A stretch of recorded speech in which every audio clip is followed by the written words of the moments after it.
Fill my heart with oil, let me spill it forevermore.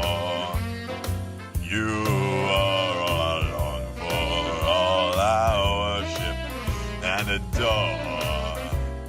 In other words, please be true. In other words,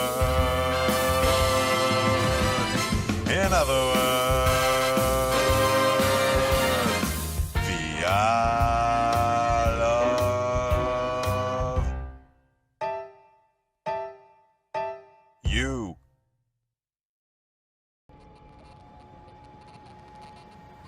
Dropped this. Silly.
Es el sueño que jamás quiero terminar. Eres mi canción, la única que quiero cantar. Y sin hablar, decirlo todo. Y sin hablar, mover y sin hablar. Decir te amo. God's name. If the absence of sin and confession didn't already, that importance immediately makes this a fringe sect of Christianity with misplaced values.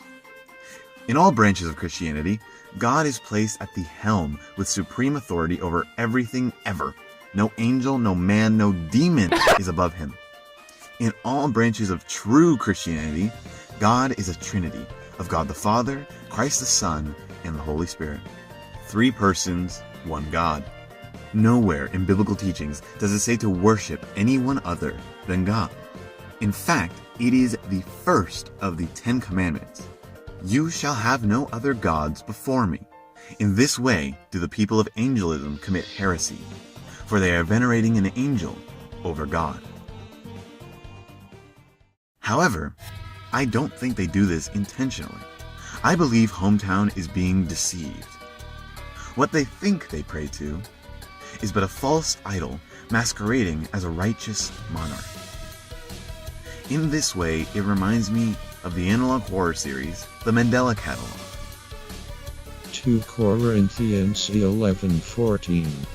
And no wonder, for Satan himself masquerades as an angel of light. In Chapter 1, after beating the secret boss Jevil with violence, he states, "What fun! You're fast, strong.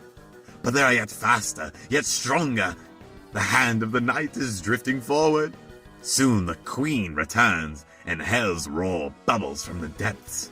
Lighteners, can you stop it?" Either way, a mischief, a chaos. Lighteners, from inside your little cell, take me and do your strongest. Here. What are these strings? Why am I not big enough? It's still dark. So dark. Chris. That's right. You. I need you. To be big. With me. Very, very big. So big we'll stand up tall and see past the dark. Stand up with our heads in the clouds and look into heaven. I used to be nothing but the email guy. Now I'm the "it burns. Help! Stop! Help me! It burns!" guy. He's in hell. And while the momentary riches made it seem like heaven, with the devil's deception, hell's roads are paved with gold. And SPAMTON has been in there for a very, very long time. Well, this is especially interesting when we learn that SPAMTON calls Noelle Angel.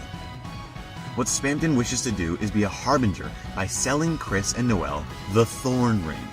This ring, while extremely powerful, harms the wearer, in this case Noelle, down to 55 HP, LV in Roman numerals.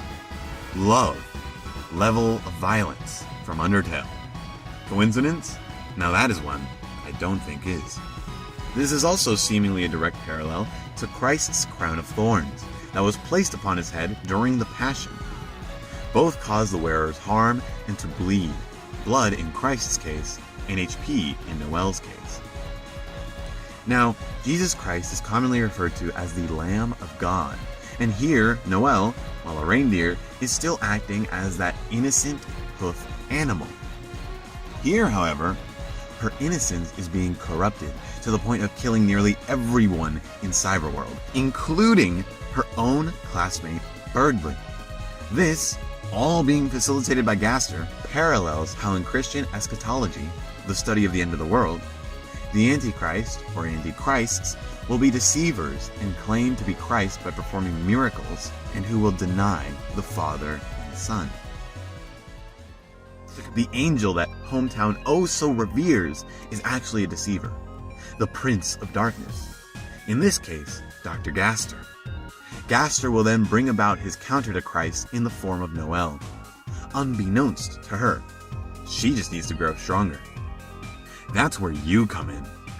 You get to manipulate Noelle into growing stronger by killing. With Deltarune's one ending, I wouldn't be surprised if she was one of the final bosses, leading us to, ultimately, lose. At the end of the game, maybe because of you, we'll hear, for the final time,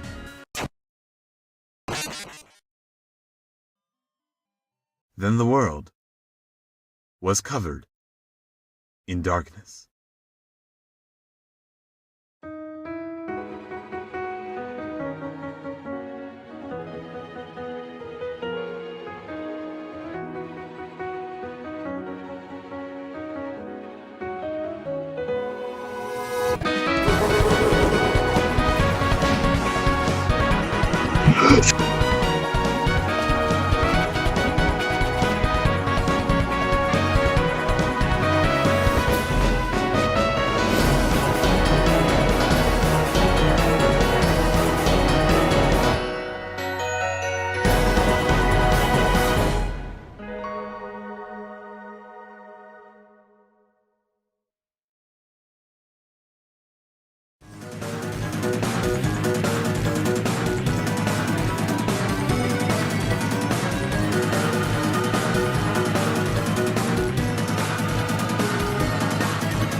All's well that ends well. I hope this is the final take of this stupid video.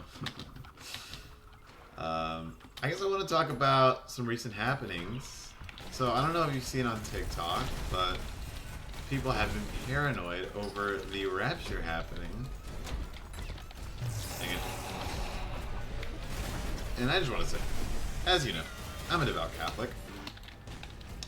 What part of we will neither know the day nor the hour do these people not understand? Like, who are you to believe that you can calculate God from basically nothing? Like, I don't know, people are just dumb. Do I feel for them on some level? Sure, because like a lot of people idiotically sold their housing cards. Which, like, why would you sell your personal belongings? Like, I get it. It says in the Bible, sir, like the rich man, the man who gives all this stuff away is more rich than the man who has everything, or something like that. Basically, like, can give to the poor or whatever. Like, be humble yourself, because, you know, you won't inherit anything in the kingdom of heaven. Why sell it?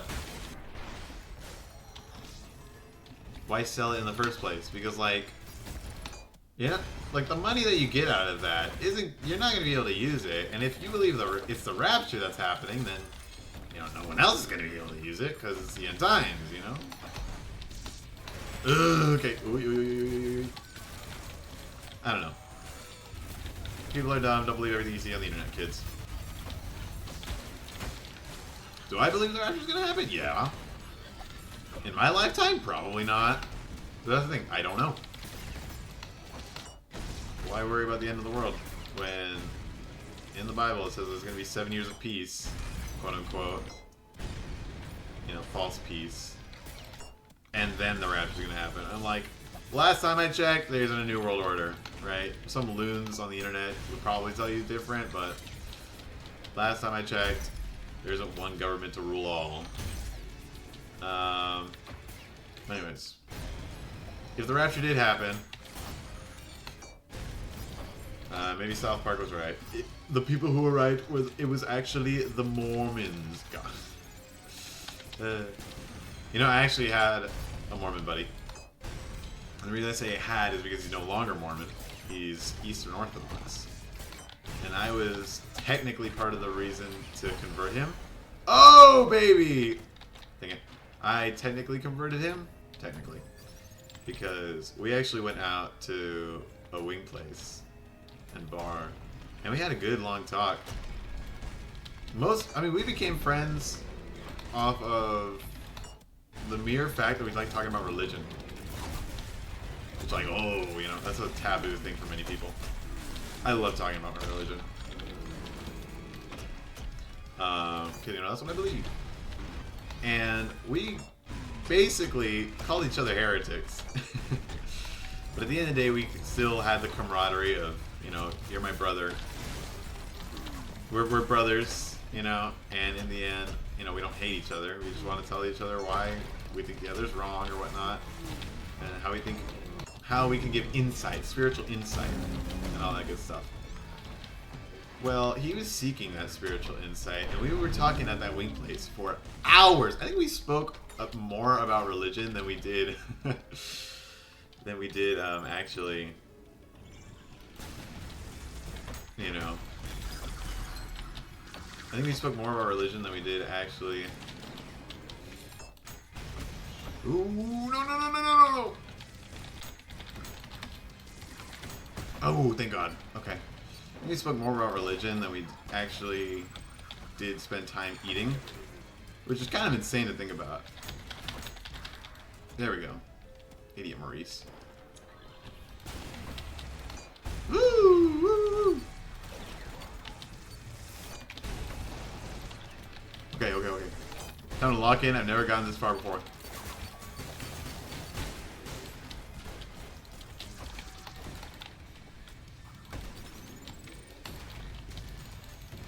Come on. There we go. Woo! Final room, baby.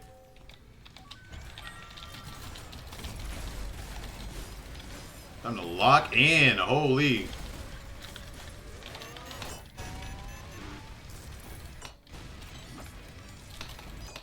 Let's go! Okay. Anyways, where was I on? Oh, yeah. We probably talked for longer than we did eat, but it was a very pleasant conversation overall. I'm very glad I had it. We were both very glad we had it, right?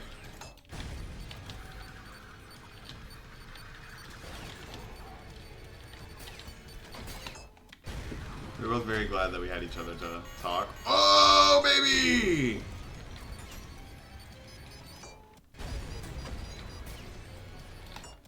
Ooh. Dang it! Oh, come on. That was a good run, though. I will say. That was my best. Holy.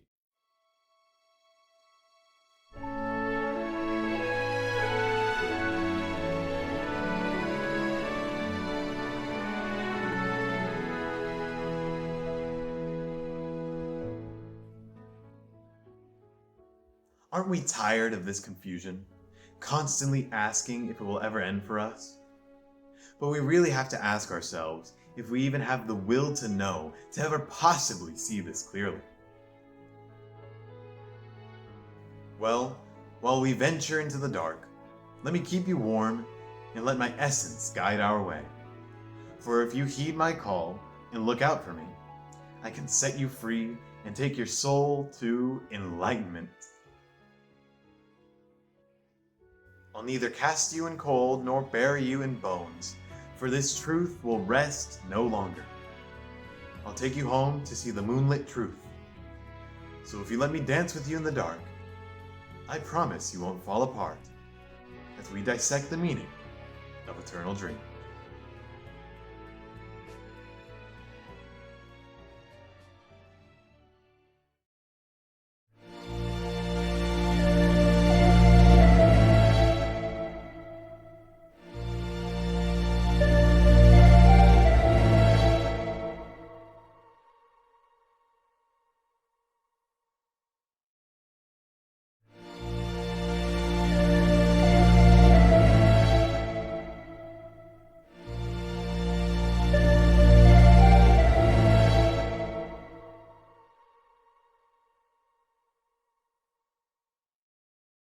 All in all, the V's lament interpretation of Eternal Dream begets a story of a girl who is lovesick and in need of mental aid. Because of her loss and envy, she spirals down a hole of misery, depression, and horrid thoughts. While she is able to overcome her grief, she learns that it will always be a part of her, and that's okay. She's also helped by the warmth and friendship of N and Uzi. This sends the message that, while loss and trauma are things to be overcome, we should acknowledge that they are a part of us, and that, despite the bad memories, we've ultimately come out stronger for it. Hopefully, V can serve as a testament to overcoming the seemingly insurpassable.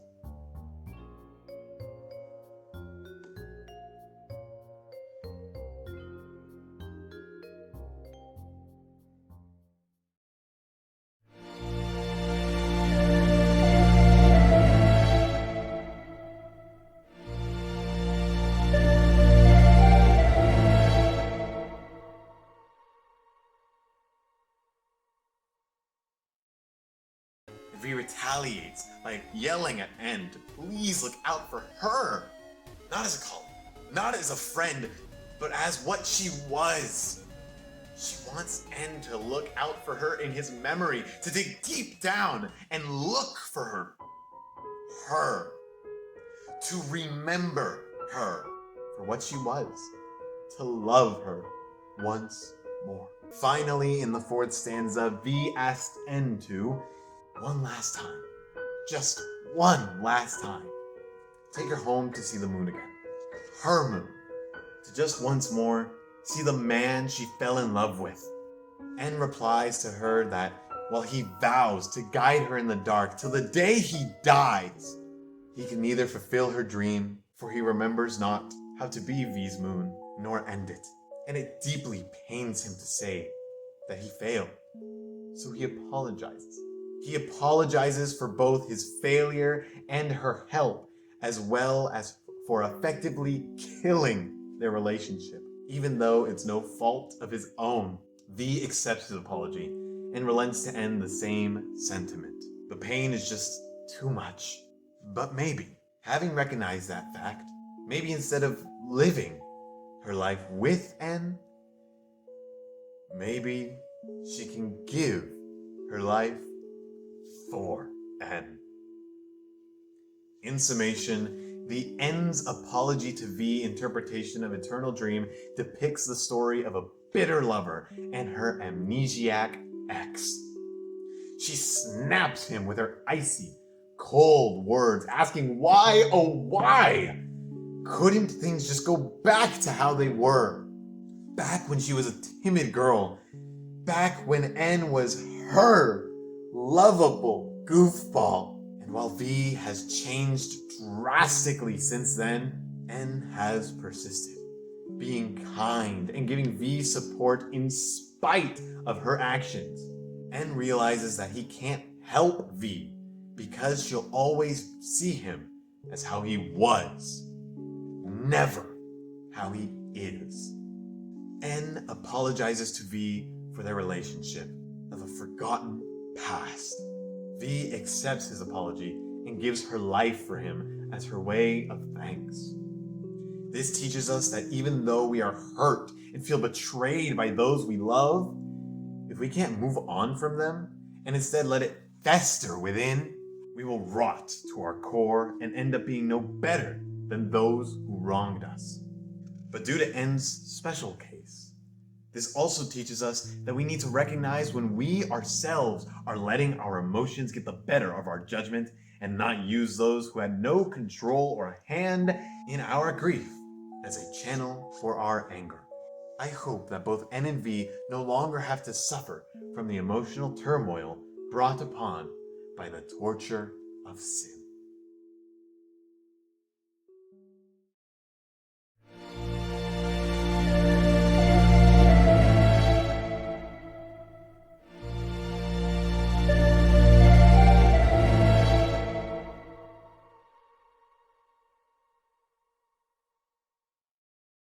But then she remembers his kindness and sacrifice and realizes him to be her light and the end of her never-ending tunnel. She knows she can't force this hell of a nightmare to end, and that terrifies her. But at least she has N by her side.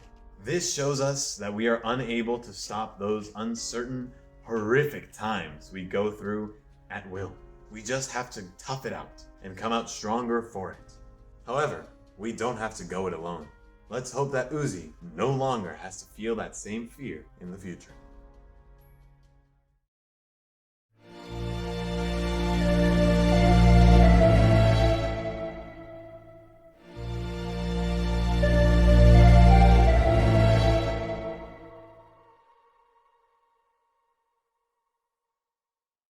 The final stanza is N accepting that V is truly gone. All he wishes now is to cherish the memories he had with V, of them at the manor, when the two of them shared their first spark, when he'd care for V, when no one else would, when they held each other during the catastrophe that permanently ripped them apart. He can't end this dream, but he can damn well try to save what's left of it. Overall, the N's grief interpretation of Eternal Dream details the story of a man who undergoes all 5 stages of grief whilst mourning his old, forgotten flame. N's self-worth after V's sacrifice plummets to its lowest point, which isn't helped by the top of episode 7. He feels responsible for all the wrong his friends face and feels like the only apt reparation is his life. But he overcomes his depression and allows himself peace by relishing in the cherished memories made. To have had, experienced, and lost is much better than to have never felt those emotions at all. One must imagine N happy.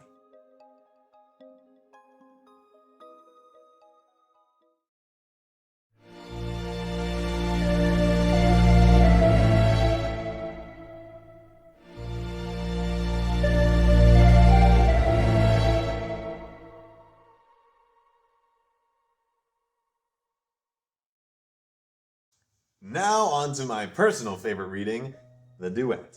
In the first stanza, Uzi has the same sentiment as she did solo. However, her hurt is countered by N joining in. While she asks N for help in seeing light in any situation, N asks for her to help him see what's truly wrong, so he can do his best to support both her physical and mental state. N tells her to let him keep her warm with his embrace and let him lift up her spirits high. N cares for Uzi. In the second stanza, N promises to Uzi that he will keep her warm and carry her anywhere they go. He asks if she can hear him, if his words reach her heart. Uzi chimes in during, "Please look out for me." N says this as a further confirmation of his devotion, and Uzi says this as a pleading for N to never leave her side. In the third stanza, Uzi is still hesitant. She's never loved like this before. She's never felt loved like this before. She asks N if he can truly set her free from her solitude and take her soul away to bliss. N responds that, no matter the trials, he'll suffer through the cold and put his life on the line to be by her side. Till death do they part. And even then, may they be buried together. In the final stanza, Uzi asks N if he can take her to a place she's never felt like she's had before. To Uzi, N is what makes a place she resides in home. She wants to spend her life staring at the stars with her moon. N replies, reconfirming that he'll do everything in his power to always dance with her, just like at prom. Both relay that they can't end this dream, but not because they physically can't. They probably could if they wanted to, but that's the key. The pair emotionally cannot. They can't bring themselves to end what they have. The two need each other. So to separate would be poison. With that said, Uzi's solace in N is an interpretation rich for the newsy shippers in the fandom, such as myself. It paints the picture of two love-struck drones who have never known love like they do now. Despite the horrors they face, the two vow to never leave each other's sides. They can't end their dream because they can't live without it. They can't live without their better halves.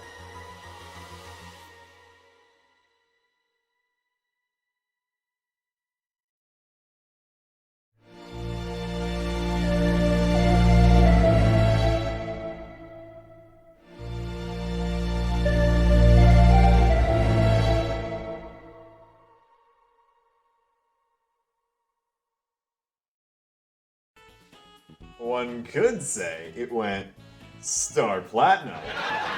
I'm not a JoJo fan, I swear to God.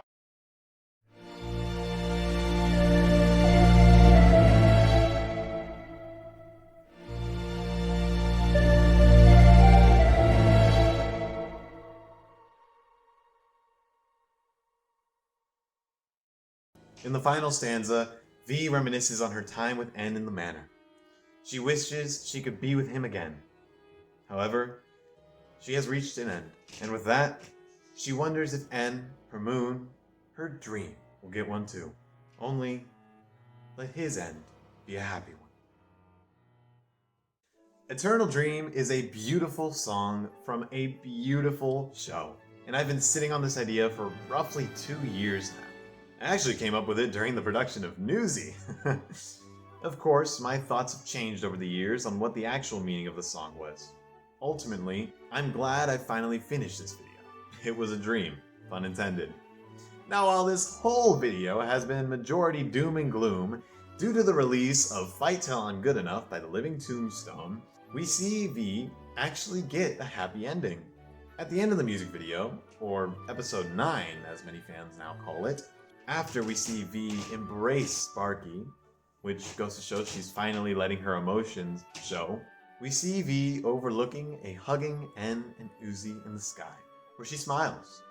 Although she knows she can't be with N, I hope that she may be able to see and guide her moon with that same smile, always and forever. And with that, Do the YouTuber things, like, comment, subscribe, God bless, and cheers to everything you do. And especially so to Serial Designation V, caretaker of the Eternal Dream. Uzi, I trust you. V, please! Well, thank you. It was an honor. Can you set me free?